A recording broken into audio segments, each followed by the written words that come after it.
Alright guys, welcome back. This is Perfect again. This is game 3 of my French tournament games with Magicror. And so far the series is 1-1. We've had really great games. Game 1 was really fun. Game 2, I drew into a really lucky Garrick that got me into a really huge tooth and nail, and I just crushed him. So here we go in game 3. Magicror's on the go, and he actually mulligans quite a bit here. Trying to think about what he was doing. I have a pretty strong hand actually, and I'm pretty happy with my position. So I keep. There's nothing I really need to do right now. And he goes fetch for birds. Pretty standard.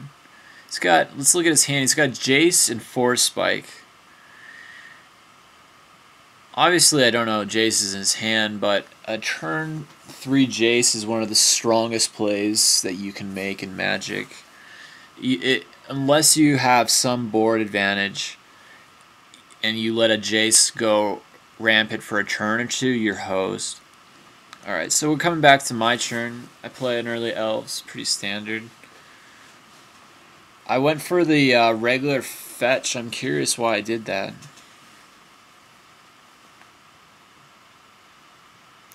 Surprised I didn't go for a tropical island here. That was probably a mistake, but it's okay.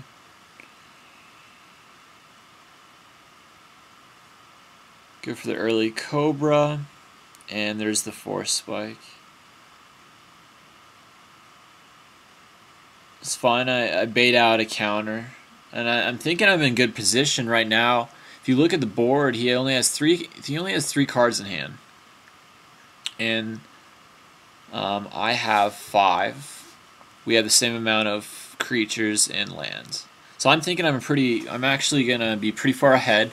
And then I'm looking farther down the game. I just drew an intuition, and since Magicror is playing 3-color general, Intuition has really great synergy with Life of the Loam and Wasteland and the Cycling Lands, and you can basically lock someone out. So here we go. Unfortunately, alright, so he snaps it. He's gonna go grab a land, and he's about to drop Jace, and I'm pretty sure this is where I lose the game. Again, like I said, a turn 3 Jace is pretty much it. And if you look, like, I even have a creature on the board, and so he's gonna just bounce all my mana. So I'm sitting there thinking, all right, well, I still have a chance here. Next turn is gonna be Rafiq, unfortunately. And then if you look in his hand, he's got Psychic Charm and Berserk, and I obviously have no idea this is about to come down. Sit around for a while. I'm going to speed up. I think I take a pretty long time thinking about how I want to play this, because I need to get rid of Jace somehow. But I also know that Rafiq is about to come down, and there you go. So he brainstorms to himself. Brainstorm. Oh god, Jace is just so broken. He draws into a probe, click, and looter. He really doesn't need, and he really doesn't need those cards. I actually would have probably kept click there. I don't know why the Psychic Charm is going to be a big deal, but alright. So he goes for the probe, and he's going to draw click. So I guess that's fine. He sees my hands, and he knows that I really don't have anything. So he's pretty much clear to, yep, and here he goes. He drops Rafiq. And at this point, I'm kind of peeing my pants. I'm looking at my board position.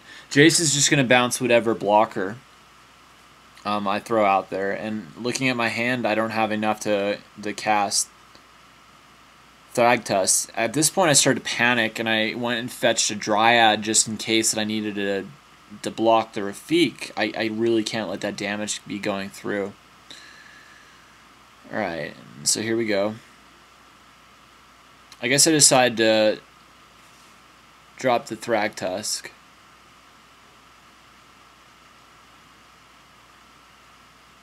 And here's my thinking here. If he Jaces the Thragtusk, I still get my token. and Rafiq, and it'll just eat the token, and I'll just cast it again. But as you see, he's just about to absolutely crush me. He jaces to himself, and of course he finds Detention Spear. And at this point, there's nothing I can do. Yep, here we go. Detention Spheres. And he also has Daze in hand, by the way. I don't know if you guys noticed that yet. Even if I had some huge play, like getting an early Avenger out and hopefully just chump blocking with a bunch of tokens, he could just Daze it. And here you go. He gets the Berserk. Just powers it up, so that becomes a 12-12, by the way. And then he just crushes me. There's nothing I can do.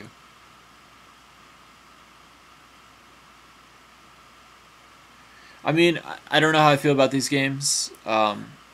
This game was really kind of sad to me. If you look at the very beginning of the game, it looks like I really had a strong hand, and unfortunately, Magicror kind of just goldfishes into something strong. But, you know, it's funny playing against Rafiq.